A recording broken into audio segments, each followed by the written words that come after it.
Selamat sore ibu-ibu PWKI Wonosobo yang dikasihi Tuhan.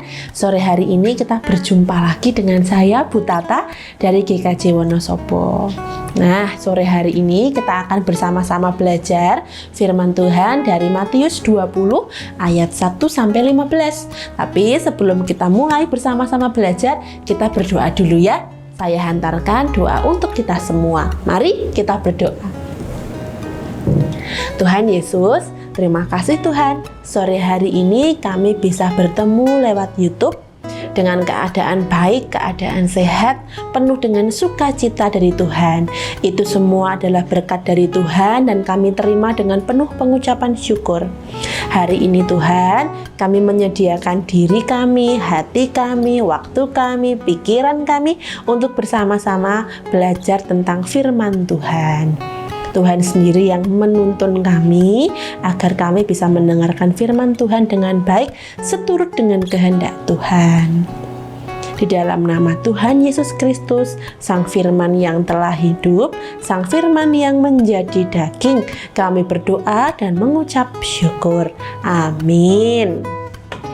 Nah, sekarang kita akan membaca bacaan kita sore hari ini dari Matius 20 ayat 1 sampai dengan 15. Saya akan membacakan untuk kita semua. Saya ambil dari Alkitab terjemahan sehari-hari. Nah, Alkitab bahasa terjemahan sehari-hari. Oke ya. Nah, Matius 20 ayat 1 sampai dengan 15. Apabila Allah memerintah, keadaannya seperti perumpamaan ini. Seorang pemilik kebun anggur keluar pada waktu pagi mencari orang untuk bekerja di kebun anggurnya. Sesudah ia setuju membayar mereka 1 uang perak sehari, ia menyuruh mereka bekerja di kebun anggurnya. Pukul 9 pagi, pemilik kebun itu pergi lagi dan melihat beberapa orang sedang menganggur di pasar. Maka berkatalah ia kepada mereka, "Pergilah kalian bekerja di kebun anggur saya. Saya akan membayar kalian dengan upah yang layak." Mereka pun pergi. Pukul 12 tengah hari dan juga pukul 3 petang, pemilik kebun itu keluar lagi dan berbuat hal yang sama. Dan kira-kira pukul 5 sore ia keluar lagi dan melihat masih ada orang yang menganggur. Lalu ia bertanya kepada mereka, "Mengapa kalian berdiri terus seharian di sini dengan tidak melakukan apa-apa?" Orang-orang itu menjawab, "Tidak ada orang yang mempekerjakan kami." "Kalau begitu," kata pemilik kebun itu, "pergilah kalian bekerja di kebun anggur saya."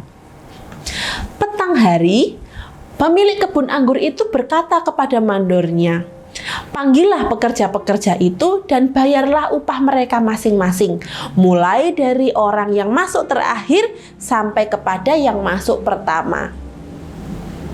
Lalu datanglah pekerja-pekerja yang mulai bekerja dari pukul 5 petang. Mereka masing-masing menerima 1 uang perak. Kemudian datang pula pekerja-pekerja yang disewa sejak pagi. Mereka berpikir mereka akan menerima lebih. Padahal mereka hanya diberi 1 uang perak juga. Waktu menerima uang itu, mereka menggerutu terhadap pemilik kebun. "Pekerja-pekerja yang datang terakhir itu cuma bekerja 1 jam, sedangkan kami bekerja seharian di bawah panas terik matahari. Namun Tuhan membayar mereka sama dengan kami." Pemilik kebun anggur itu menjawab kepada salah seorang dari mereka, "Kawan, saya tidak bersalah terhadapmu. Bukankah engkau setuju menerima upah uang 1 perak untuk pekerjaan sehari? Nah, ambillah upahmu dan pergilah. Saya memang ingin memberi kepada orang yang masuk terakhir itu upah yang sama dengan yang saya berikan kepadamu. Apakah saya tidak boleh berbuat semau saya dengan kepunyaan saya? Ataukah engkau iri karena saya bermurah hati?" Inilah bacaan kita pada sore hari ini. Yang berbahagia adalah setiap kita yang mendengar dengan baik, memperhatikan dengan baik, dan menyimpan di dalam hati serta melakukannya di kehidupan sehari-hari. Amin.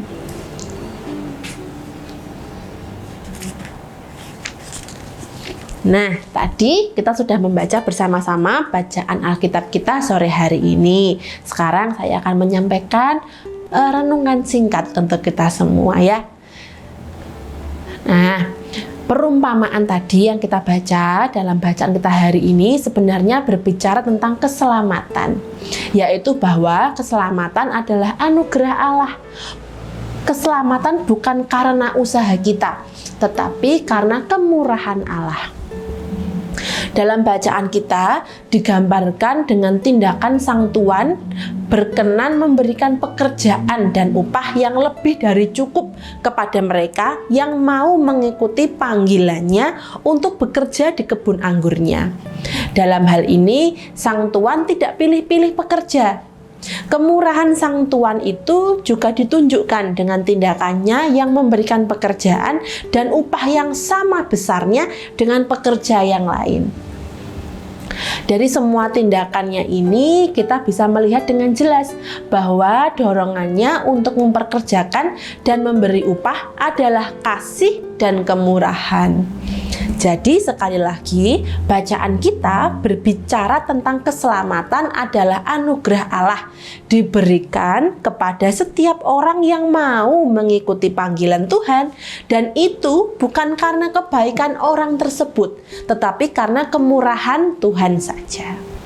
Tapi sore hari ini saya mengajak kita untuk menggali pengajaran penting lainnya dari teks ini, yaitu tentang bersyukur.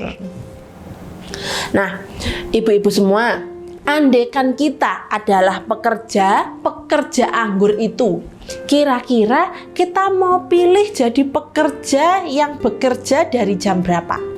Pekerja yang kerjanya dari jam 6 sore, dari jam 9 sore, dari jam 12 siang, dari jam 3 sore, atau dari jam 5 sore? Coba dijawab. Kalau kita jadi pekerja tadi, bacaan kita mau milih jadi pekerja yang mana? Pasti ibu-ibu semua milihnya enak bekerja dari yang jam 5 sore, Bu Tata. Gitu ya. Nek saya tanya, kenapa kok milihnya dari yang jam 5 sore? Karena jelas, kerjanya mulai jam 5, selesainya jam 6, bayarannya sama dengan yang kerjanya jam 9, selesainya jam 6. Tapi pertanyaan selanjutnya, yakin mau pilih jadi orang pekerja yang dari jam 5 sore? Nggak mau milih yang dari jam 6 pagi? Nah, saya akan jabarkan sedikit untuk kita sore hari ini. Perkenankan saya memberikan gambaran begini ya. Mereka semua adalah pekerja harian. Jadi pekerja harian lepas. Jadi kalau hari itu mereka tidak mendapatkan kerja, ya mereka nggak mendapatkan penghasilan. Karena itu biasanya mereka semua akan keluar dari rumah pagi-pagi benar.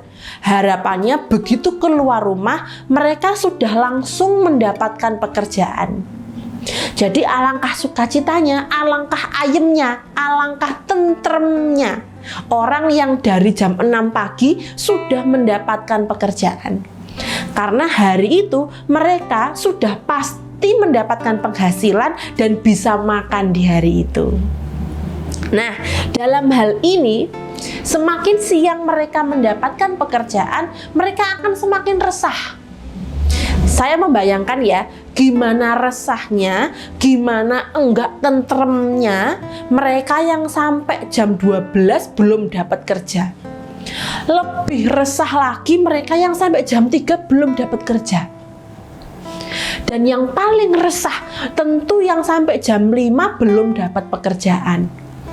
Artinya mereka hari itu tidak bisa mendapatkan penghasilan. Mungkin kalau sampai jam 5 belum dapat pekerjaan, bisa jadi hari itu mereka nggak dapat makan, nggak bisa makan. Bayangkan yang belum mendapat kerja sampai jam 5, gimana rasanya? Merasakan khawatir, merasakan resah, ora tentrem selama 11 jam. Bandingkan dengan yang sudah mendapatkan pekerjaan sejak jam 6 pagi. Dari pagi hatinya sudah ayem, sudah tentrem, sudah tenang hatinya sepanjang hari itu. Karena sudah pasti bekerja, sudah pasti dapat uang di hari itu. Nah, kalau sudah begini, saya tanyakan sekali lagi, milih jadi pekerja yang kerja dari jam 6 pagi atau memilih jadi pekerja yang dapat kerja jam 5 sore walaupun upahnya sama? Nah, dijawab sendiri-sendiri ya. Semoga jawabannya sama. Kemudian ya, apalagi mereka semua sekalipun jam bekerjanya beda, tetapi bukankah mereka semua mendapatkan sesuai dengan apa yang telah menjadi kesepakatan mereka di awal tadi? Jadi sebenarnya tidak ada dari mereka yang dirugikan atau diperlakukan tidak adil. Mereka semua mendapatkan pekerjaan dan hasil yang baik, hasil yang lebih dari cukup. Dan apa yang sebenarnya lebih dari cukup itu menjadi tidak bisa mereka nikmati setelah mereka membandingkan dengan yang lain. Jadi perumpamaan ini menggambarkan kecenderungan manusia yang suka membanding-bandingkan, kemudian menjadi iri atas berkat yang diterima orang lain. Kecenderungan untuk melihat rumput tetangga selalu kelihatan lebih hijau. Kecenderungan untuk melihat apa yang tidak kita miliki dibanding mensyukuri apa yang sudah kita miliki. Mereka kehilangan sukacita dalam hidup karena mereka lupa jika sudah diberkati Tuhan. Nah, terkait dengan hal ini penting untuk kita ingat, jika kita hanya selalu melihat berkat orang lain, maka kita menjadi sulit untuk bersyukur. Lupa kalau sebenarnya kita pun sudah diberkati dengan cukup bahkan melimpah. Dan jika kita sulit bersyukur, maka kita juga akan sulit merasa bahagia. Karena itu pesannya sungguh indah, bersyukurlah. Karena setiap orang sudah mendapatkan berkat Tuhan, dan apa yang diberikan Tuhan itu lebih dari cukup. Sekalipun bentuknya berbeda-beda. Sehingga dalam hal ini kita perlu fokus pada apa yang sudah kita miliki dan bukan pada apa yang belum kita miliki. Sama seperti bacaan kita sore hari ini, sama seperti pekerja yang iri hati itu. Mereka lupa jika mereka pun sebenarnya sudah diberkati. Dan dampaknya mereka kehilangan sukacita. Itu terjadi karena mereka fokus pada apa yang tidak mereka miliki, alih-alih fokus pada apa yang mereka miliki. Karena itu pesannya indah, bersyukurlah, karena kita sudah diberkati. Mari fokus pada apa yang kita miliki, bukan pada apa yang tidak kita miliki. Jika kita lakukan, maka hidup kita akan semakin mudah untuk terasa bahagia.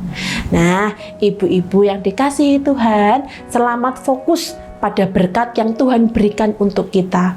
Selamat juga menjadi berkat buat sekeliling dan selamat menjadi bahagia. Tuhan Yesus memberkati kita, Tuhan Yesus memampukan kita dan memberkati keluarga kita. Selamat sore semuanya, sampai jumpa lagi di Renungan PWKI bulan depan. Gusti berkahi. Dadah.